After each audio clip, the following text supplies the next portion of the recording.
Hello everyone. आपसे student का मैं फिर से स्वागत करता हूं द कलाकार क्लासेस में। आपसे स्टूडेंट ने वीडियो का सेकंड पार्ट देख ही लिया होगा, जिसके अंदर आपसे स्टूडेंट को मैंने आपका क्वेश्चन नंबर आपका 17 18 से लेकर के आपसे स्टूडेंट के मैंने 26 26 के आसपास में मैंने क्वेश्चंस करा दिए थे। कम से कम हमारे जो 3 नंबर वाले क्वेश्चन थे हमारे पूरे कंप्लीट हो चुके थे, और हमारे 5 नंबर वाले क्वेश्चन टोटल 2 3 4 क्वेश्चन हमारे कंप्लीट हो गए थे। ठीक है, तो हमारे जो क्वेश्चन हमारे जो लास्ट के जो हमारे कुछ क्वेश्चन हमारे बच गए थे, तो इस वाली वीडियो के थर्ड पार्ट के अंदर हम कंप्लीट करने वाले हैं। ठीक है, ये जो हमारा वीडियो है क्लास 12 ज्योग्राफी का, आपको पूरा पता ही होगा क्या है क्या नहीं आएगा। आप सब स्टूडेंट ने वीडियो का फर्स्ट पार्ट नहीं देखा हो तो वीडियो का फर्स्ट पार्ट जरूर देख लेना, क्योंकि आपको जो क्वेश्चन पेपर है आपका बहुत बहुत ज्यादा ही वेरी वेरी मोस्ट इंपोर्टेंट है। इसलिए अब मैं आपसे स्टूडेंट को इस वाले क्वेश्चन पेपर को सोल्यूशन करा रहा हूं। वीडियो का फर्स्ट पार्ट, वीडियो का सेकंड पार्ट मैंने करा दिया आएगा। वीडियो का फर्स्ट पार्ट के अंदर मैं सारे के सारे एमसी क्वेश्चन को मैंने कंप्लीट कराया आएगा। वीडियो का सेकंड पार्ट के अंदर आपसे स्टूडेंट को मैंने 3 नंबर वाले क्वेश्चन और कुछ 5 नंबर वाले क्वेश्चन कंप्लीट करा देंगे। और वीडियो का थर्ड पार्ट के अंदर आपसे स्टूडेंट को मैं आप जो आपके 5 नंबर वाले क्वेश्चन कुछ बच गए थे उसको हम कंप्लीट करेंगे। ठीक है, फिर इसके आगे में जो आपके मैथ मैप आपके आते हैं 10 मार्क्स टोटल आपके आते हैं, उसके लिए मैं अलग अलग सेपरेट वीडियो बनाऊंगा। ठीक है, 2 वीडियो बनेंगे आपके मैप के लिए, तो उससे आपके पूरा मैप मैप पूरा कंप्लीट हो जाएगा। तो आज की क्लास को हम बिना किसी देरी के शुरू करते हैं। आपसे मैं बस यही बोलना चाहूंगा, वीडियो का फर्स्ट पार्ट, वीडियो का सेकंड पार्ट जरूर देख लेना। वीडियो का लिंक आपको इस वाले वीडियो के डिस्क्रिप्शन बॉक्स में मिल जाएगा, जरूर देख लेना। मोस्ट इंपोर्टेंट वीडियोस है। ठीक है, आगे यहाँ से शुरू करते हैं क्लास को शुरू करने से पहले आप स्टूडेंट को पता ही है, 2 काम करना बहुत ज्यादा मोस्ट इंपोर्टेंट होता है। पहला, हमारे यूट्यूब चैनल को सब्सक्राइब करके बेल आइकन के बटन को ऑल पे सेट करना होता है। दूसरा, इस वाले वीडियो को लाइक करना होता है। जितना ज्यादा सब्सक्राइब करोगे, जितना ज्यादा आप लाइक करोगे, उतना ही मेरा मोटिवेशन बढ़ेगा और आपके लिए मैं मोस्ट इंपोर्टेंट वीडियो बना के देते रहूंगा। और आपको इसी प्रकार से 70 में से 70 मार्क्स आपके ज्योग्राफी सब्जेक्ट हो गया, फिजिकल एजुकेशन हो गया, 70 में से 70 मार्क्स आपके मैं पूरे कंप्लीट करा दूंगा। तो सब्सक्राइब करके रख लो, वीडियो को लाइक कर देना, शेयर कर देना, वीडियो पे कमेंट करना मत भूलना, फटाफट से कर दो। तो जो क्वेश्चन हमारे बच गए थे उसको मैं दिखाता हूँ। सॉरी, जो क्वेश्चन हमारा खंड हमारा घा स्टार्ट हो गया था, इसमें से चौथा 24 क्वेश्चन हो गया था। 25 हमने दोनों पूरा कंप्लीट हमने कर लिया था, 25 तक हमने कंप्लीट कर लिया था। आगे जो हमारे क्वेश्चन है 26 27 28। ठीक है, 26 27 28 क्वेश्चन हमारे 3 क्वेश्चन बच्चे पड़े हैं, इसको हम कंप्लीट करते हैं लाइन बाय लाइन। तो 26 नंबर क्वेश्चन हमारा आएगा, इसमें ए पॉइंट है, ए या बी दोनों में से आपको क्या करना है, एक ही क्वेश्चन का आंसर देना, दोनों का आंसर नहीं देना है, सबको पता है ये चीज। तो ए क्वेश्चन का आंसर देते हैं, अंतरराष्ट्रीय व्यापार के आधार के रूप में। ठीक है, अंतरराष्ट्रीय व्यापार के आधार के रूप में जनसंख्या कारक को उदाहरणों सहित स्पष्ट कीजिए। कहने का मतलब यह है कि देखो, अंतरराष्ट्रीय व्यापार का आधार क्या है आपका, वह आपका आधार है जनसंख्या है।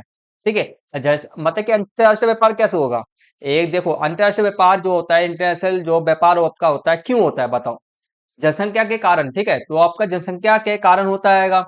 ठीक है, तो अंतरराष्ट्रीय व्यापार का आपका आधार क्या आएगा, वह आपका आएगा जनसंख्या है, जिसके कारण क्या होता है, एक देश दूसरे देश से क्या करता है, व्यापार करता है। ठीक है, तो इसका कारण होता है। तो हमारे को ना इसी का जनसंख्या कैसे, जनसंख्या का उदाहरण देते हुए हमारे को अंतरराष्ट्रीय व्यापार का सिद्ध करना है कि ये तथ्य जो आएगा आपका पूरे बोला जा रहा है वह सही है कि नहीं है। ठीक है, तो करते हैं, चलो इसके आंसर को देखते हैं। ये रहा आपका क्वेश्चन, क्वेश्चन का आंसर। पहला आंसर आपका है, पहले ये आप लिखोगे जनसंख्या का आकार। ठीक है, जनसंख्या का आकार आप लिखोगे, बड़े जनसंख्या वाले देश, बड़े देश में वस्तुओं और सेवाओं की मांग अधिक होती है। सही बात है, जितनी ज्यादा जनसंख्या देश वाला है, जितनी ज्यादा संख्या, जैसे कि भारत हो गया, चीन हो गया, उसमें जनसंख्या ज्यादा है, तो वस्तुओं की मांग हो गया, सेवाओं की मांग अधिक है, जिससे आयात में वृद्धि होती है। जिससे आयात मतलब कि दूसरे देश से सामान मंगाया जाता है, और दूसरे देश से सामान मंगाया जाए तो इसका मतलब क्या है, अंतरराष्ट्रीय व्यापार होगा। ठीक है, आयात में वृद्धि हो सकती है, वही कम जनसंख्या वाले देश में मांग कम होती है। ठीक है, जनसंख्या कम है, मांग कम होती है, जिससे कि निर्यात पर अधिक ध्यान दिया जाता है। तो वो मांग कम है तो वह क्या करेंगे, दूसरे देश में क्या करेंगे, सामान को भेजेंगे। ठीक है, तो ये आपका हो गया अंतरराष्ट्रीय व्यापार के लिए, ये आपका एक कारण है, जनसंख्या कारण हो गया। नेक्स्ट आपका देखो, जनसंख्या की संरचना। जनसंख्या की संरचना, ये देखो, जनसंख्या की आयु, लिंग, आय, संरचना भी व्यापार को व्यापारित प्रभावित करती है। उदाहरण के लिए, एक युवा जनसंख्या वाले देश में बच्चों के उत्पादों की मांग अधिक हो सकती है। ठीक है, तो मतलब कि क्या है, युवा जनसंख्या, जहां पर युवा जनसंख्या वाले देश में बच्चों के उत्पादों की संख्या, बच्चे ज्यादा हो सकते हैं वहां पर। ठीक है, और हो सकते हैं, जबकि एक वृद्ध जनसंख्या वाले देश में स्वास्थ्य सेवाओं और दवाओं की मांग अधिक हो सकती है। तो अलग अलग देश, मतलब कि जैसी संरचना है देश की, उसी प्रकार से उसकी मांग जो है वह अलग अलग होता है। ठीक है, तो ये कहा जा रहा है पॉइंट में, सेकंड पॉइंट में, तीसरा पॉइंट आप ये लिखोगे जनसंख्या वितरण। शहरी और ग्रामीण क्षेत्रों में जनसंख्या का वितरण भी व्यापार को प्रभावित करता है। शहरी क्षेत्रों में अधिक मांग, बेहतर बुनियादी ढांचा जो व्यापार को बढ़ावा देता है। तो ये भी है। नेक्स्ट आप पॉइंट लिखोगे फोर्थ, जनसंख्या की कार्य शक्ति। ठीक है, जनसंख्या की कार्य शक्ति। जनसंख्या की कार्य शक्ति किसी जितनी अधिक होगी उतनी ही अधिक वस्तुओं, जैसे कि मान जनसंख्या की कार्य शक्ति, कार्य शक्ति का मतलब है काम करने की क्षमता। ठीक है, कार्य शक्ति में कार्य विक्रय, एक सेकंड रुक जाना। उतनी अधिक होगी सेवाओं की मांग, सेवाओं की मांग होगी। ठीक है, अधिक होगी, इससे अंतर्राष्ट्रीय व्यापार में वृद्धि होगा। तो जनसंख्या की वृद्धि मतलब कि वहां पर ज्यादा से ज्यादा क्या आएंगे, बिजी लोग भी हैं, एक तरह से बिजी लोग भी बोल सकते हो। ठीक है, कार्य शक्ति का मतलब मुझे समझ में नहीं आ रहा, यहाँ पर मुझे इसका मतलब नहीं पता है, सॉरी इसके लिए। ठीक है, तो कार्य शक्ति जितना ज्यादा अधिक होगा वहां पर, ठीक है, इसका मतलब आपको मैं पिन कमेंट्स के अंदर में पिन कर दूंगा, उसको देख लेना। ठीक है, तो कार्य शक्ति जितनी ज्यादा अधिक होगी उतनी ही अधिक वस्तुओं और सेवाओं की मांग होगी, जिससे कि अंतर्राष्ट्रीय व्यापार में वृद्धि होगा। ठीक है, ये छोटा सा पॉइंट हो गया, फोर्थ पॉइंट हो गया। नेक्स्ट पॉइंट देखते हैं। नेक्स्ट पॉइंट ये 4 पॉइंट लिख देना, बहुत हो जाएगा, क्योंकि देख रहे हो इतने बड़े बड़े आंसर्स आएंगे सबके। 4 पॉइंट लिख देना, सबके अंदर में ज्यादा ज्यादा वर्ड्स आएंगे, कुछ ज्यादा हो। ठीक है, 4 पॉइंट अब लिख करके पूरे 5 में से 5 मार्क्स आपको मिल जाएंगे। नेक्स्ट क्वेश्चन करते हैं।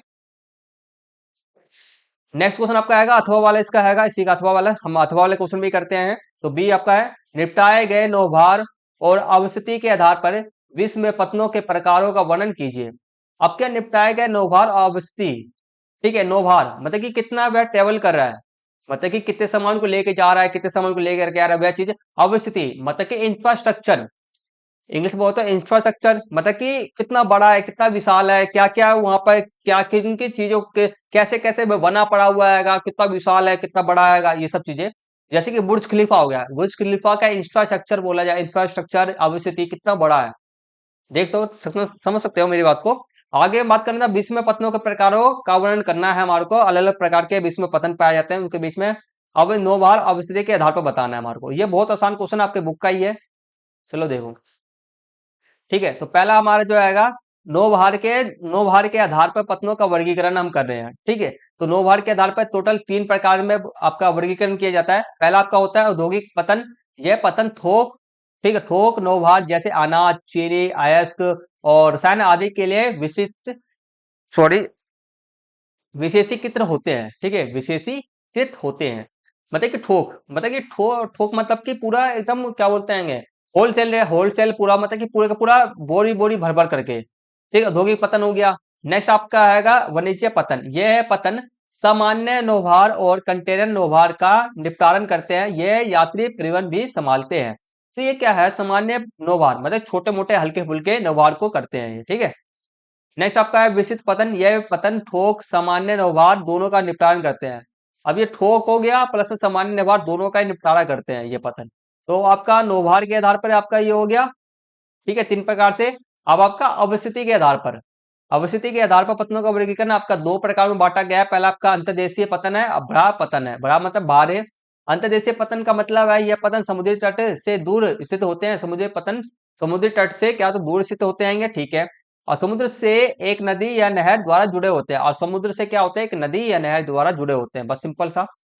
नेक्स्ट आपका इसमें 2 प्रकार के थे, तो सेकंड पॉइंट है इसका आपका है बड़ा पतन। ये गहरे जल वाले पतन होते हैं, गहरे मतलब बड़े गहरे जल वाले होते हैं, जो मुख्य पतन से दूर बनाए जाते हैं। मुख्य पतन जो आपका रहता है उससे दूर बनाया जाता है, ताकि बड़े जहाज जो मुख्य पतन तक नहीं पहुंच सकते हैं, जो भारी जो बड़े जहाज होते हैं मुख्य पतन तक वह नहीं पहुंच सकते हैं, वहां ठहर सके। ठीक है, वाट से रह सके, मतलब कि जो मुख्य पतन होता है, मुख्य पतन क्या रहता है, छोटे छोटे रहते आएंगे। ठीक है, छोटे छोटे रहते आएंगे। तो एक और बड़ा पतन बनाया जाता है, जिससे कि बड़े बड़े जहाज आते आएंगे तो बड़े पतन पे रुक जाएंगे, फिर जाकर के उसका मेन जो छोटा पतन रहता है उस तक वहां तक पहुंचा दिया जाता है। तो ये था, ज्यादा सा मुश्किल नहीं था, आसान नहीं था सही से क्वेश्चन तो। ठीक है, नेक्स्ट क्वेश्चन करते हैं। नेक्स्ट क्वेश्चन आपका आएगा ए, मुंबई और कोलकाता पत्तनों की तुलना, उनकी स्थिति और पृष्ठ प्रदेश और आपका है विश्व व्यापार में उनके महत्व के संदर्भ में कीजिए। मुंबई हो गया, कोलकाता पतन है, 2 प्रकार के आपके पतन है। आपको मैंने टोटल जब एमसी क्वेश्चन मैंने कराया था वीडियो, इसलिए मैं आपको बोल रहा हूँ, वीडियो का फर्स्ट पार्ट सेकंड पार्ट जरूर देख लेना। सारे सारे very very most important question है। मेरी बात पे बिलीव करो, अगर नहीं करोगे तो मार्क्स आपके ही घटेंगे, मुझे कोई लेना देना नहीं है। ठीक है, तो और एक चीज और, और जितना ज्यादा एक चीज और रहेगा, जितने ज्यादा आप अधिक से अधिक क्वेश्चन की प्रैक्टिस करोगे उतना ही आपके मार्क्स 70 में से 70 मार्क्स पूरे वहां तक पहुंचने में आपको बहुत ज्यादा हेल्प करेगा। आपको मैं ये तो बोल ही तो रहा हूँ, मैं आपको बोल रहा हूँ कि सारे सारे मोस्ट इंपोर्टेंट क्वेश्चन है, प्रैक्टिस कर लो, एक बार मेरी बात मानो, प्रैक्टिस कर लो, डेफिनेटली आना है, 70 में से 70 मार्क्स आना ही आना है। ठीक है, बस कर लो। तो मुंबई और कोलकाता पतन आपको टोटल मैंने एमसी क्वेश्चन कराया था, तो टोटल आपके 13 पतन, मैंने 13 पतन आपको मैंने पढ़ाए थे, कौन कौन से, इसमें मुंबई भी था, कोलकाता भी था। तो पतनों की तुलना, उनकी स्थिति कहाँ पर व्यवस्थित है, क्या उत्कृष्ट प्रदेश क्या है, विश्व व्यापार में इसका महत्व क्या है, उसके आधार पर हमारे को अंतर करना है मुंबई कोलकाता के अंदर में। चलो करते हैं। पहले हम बात करते हैं स्थिति के आधार पर दोनों में। तो मुंबई बंदरगाह यह भारत के पश्चिमी तट पर अरब सागर पर स्थित एक प्राकृतिक बंदरगाह है। ठीक है। कोलकाता पतन यह भारत के पूर्वी तट पर हुगली नदी पर स्थित एक एक नदी बंदरगाह है। स्थिति बता दी हमने। पृष्ठ प्रदेश कहते हैं, पृष्ठ प्रदेश का मतलब है कि ये किन किन प्रदेशों से, किन किन प्रदेशों से, किन किन राज्यों से जुड़ा पड़ा हुआ है वह चीज। तो मुंबई बंदरगाह आपका आएगा पृष्ठ प्रदेश महाराष्ट्र, गुजरात, मध्य प्रदेश, राजस्थान, पंजाब, हरियाणा, उत्तर प्रदेश के कुछ हिस्सों तक फैला हुआ है, मतलब कि जुड़ा हुआ है, इंटरकनेक्टेड है। आगे बात करते हैं कोलकाता बंदरगाह। इसका पृष्ठ प्रदेश पश्चिम बंगाल, बिहार, झारखंड, असम, उत्तरी पूर्वी राज्यों, नेपाल, भूटान जैसे पड़ोसी देशों तक फैला हुआ है, आसपास में जुड़े पड़े हुए हैं। बात करते हैं महत्व, महत्व की बात करेंगे। मुंबई मुंबई बंदरगाह का महत्व क्या है। यह भारत का सबसे बड़ा और व्यस्तमक बंदरगाह है, जो देश के कुल समुद्री व्यापार का एक बड़ा हिस्सा संभालता है। यह मुख्य रूप से पेट्रोलियम उत्पादों, कच्चे तेल, मशीनरी, रसायन, खाद्य तेलों का आयात निर्यात करता है। तो ये इसका महत्व है मुंबई बंदरगाह का। नेक्स्ट आपका कोलकाता का है महत्व है। कोलकाता बंदरगाह यह पूर्वी यह पूर्वी भारत का प्रमुख बंदरगाह है। इसका महत्व मुख्य रूप से जूट उत्पादों, चाय, कोयला, खनिज और लोहा ऐसे से के निर्यात के लिए है। ठीक है, तो ये इसका महत्व है। और कोलकाता बंदरगाह आपका क्या है, एक बहुत ज्यादा प्राचीन बंदरगाह है, सबसे पहला बोला जाए, सबसे पहला बंदरगाह कौन सा था आपका, कोलकाता ही है। ठीक है, तो ये आपके बंदरगाह है, ये सब आपके हैं। नेक्स्ट क्वेश्चन करते हैं। नेक्स्ट क्वेश्चन देखो, इसमें हमारा आसानी आएगा बी वाला। भारतीय रेल जाल संसार के सर्वाधिक लंबे रेल जालों में से एक है, रेल जालों में से एक है, बिल्कुल सही बात है। हमारा जो भारत के अंदर जैसे कि हमारा यूरोप, रूस या यूरोप, कौन था, यूरोप के रूप था, यूरोप और रूस। यूरोप के अंदर में जो आपका आएगा, यूरोप के अंदर में सबसे ज्यादा संगठनात्मक रेल तंत्र पाया जाता है, रेल जाल सबसे ज्यादा वहीं पे है, रेल तंत्र, रेल जाल, रेल मार्ग वहीं पे सबसे ज्यादा यूरोप के अंदर में है। ठीक है, तो हम बात करते हैं, और उसी प्रकार से हमारे भारत के अंदर में बहुत ज्यादा रेल है। टोटल आपको पता है कितने, आपका 16 जोन, जोन 16 जोन होते आएंगे हमारे, टोटल मेन 16 जोन के अंदर में बांटा गया है।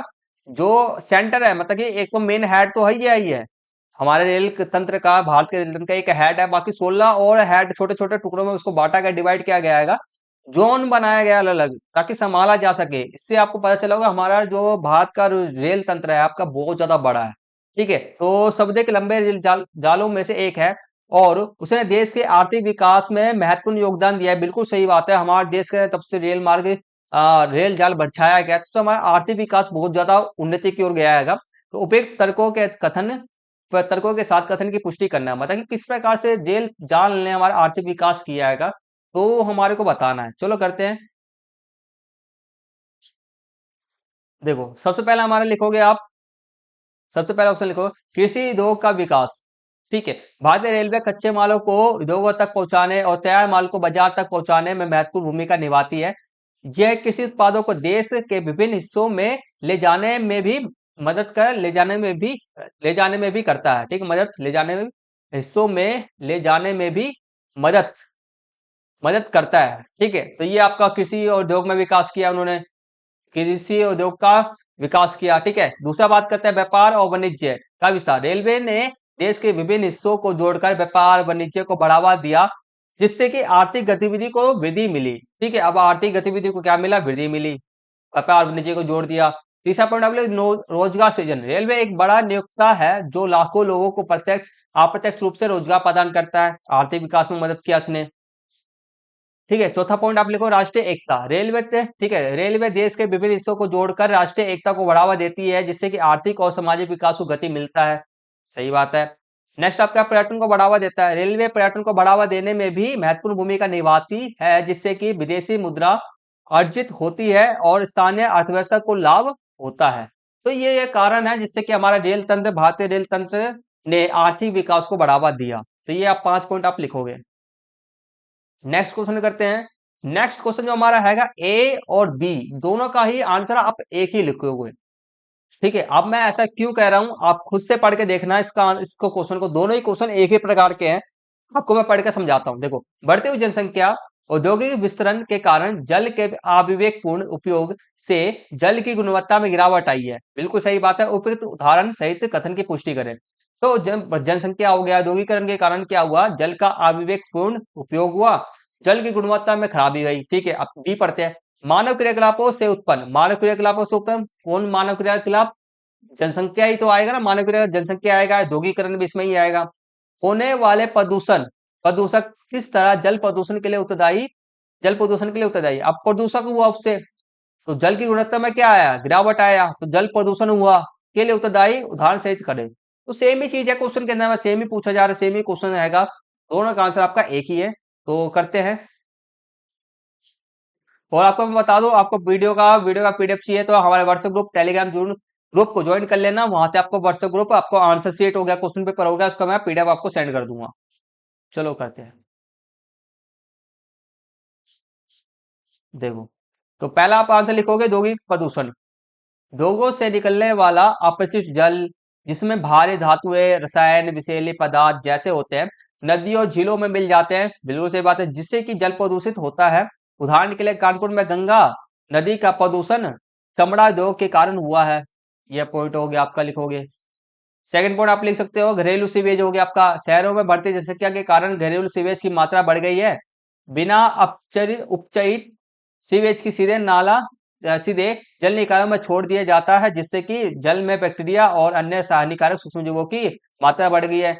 सीवेज हो गया, ठीक है, सीवेज हो गया। सीवेज के ना जानते हो ना, जिसके ना पानी जाता है गली गली में, सीवेज सीवर सा बना दिया गया है। सीवर, सीवर का नाम सुनता ही होगा आपने।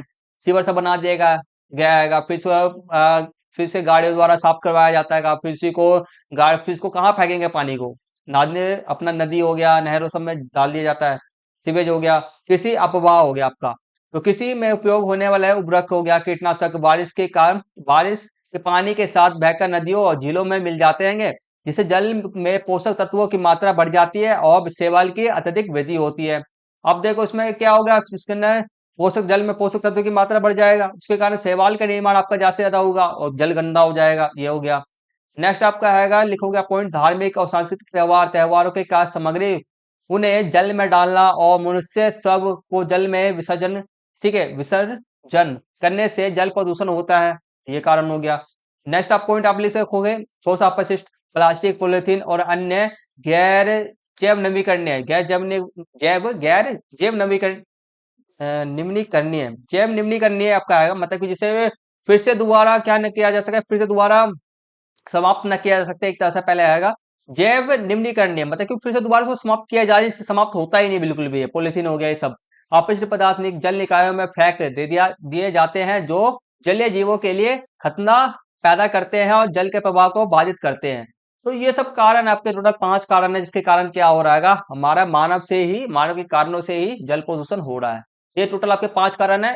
दोनों ही क्वेश्चन का आपका ए बी दोनों का ही आंसर आप एक लिख लेना। और आपको मैं बता दूं, मैं किसी भी एक क्वेश्चन में ये नहीं बोलना चाहता यार ये इंपॉर्टेंट क्वेश्चन है, ये इंपॉर्टेंट क्वेश्चन है, सभी फोकस करना, सभी इंपॉर्टेंट क्वेश्चन है और सभी आपके बेहतर है। ठीक है, सभी के सभी इंपॉर्टेंट क्वेश्चन है। तो आज की क्लास के अंदर हमने 28 क्वेश्चन हमने कंप्लीट कर लिए हैं, 28 का 88 क्वेश्चन है।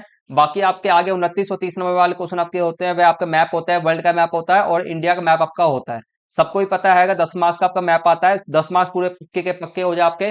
टोटल में 2 वीडियो बनाऊंगा, एक तो वर्ल्ड के लिए बनाऊंगा, एक आपके इंडिया के लिए बनाऊंगा। इसके अंदर मैं अगर फुल टू प्रैक्टिस करा दूंगा, कौन सी जगह पे कौन सा लोकेशन है, क्या क्या सिलेबस है, क्या कौन सा लोकेशन क्या है क्या नहीं है, सब कुछ प्रैक्टिस करा दूंगा बढ़िया तरीके से, जिससे कि आपको 10 में से 10 मार्क्स पूरे पक्के हो जाएंगे। ठीक है, तो वीडियो हमारा जल्दी से ही आ जाएगा। तो आपको क्या करना है, हमारे यूट्यूब चैनल को 2 काम करना है।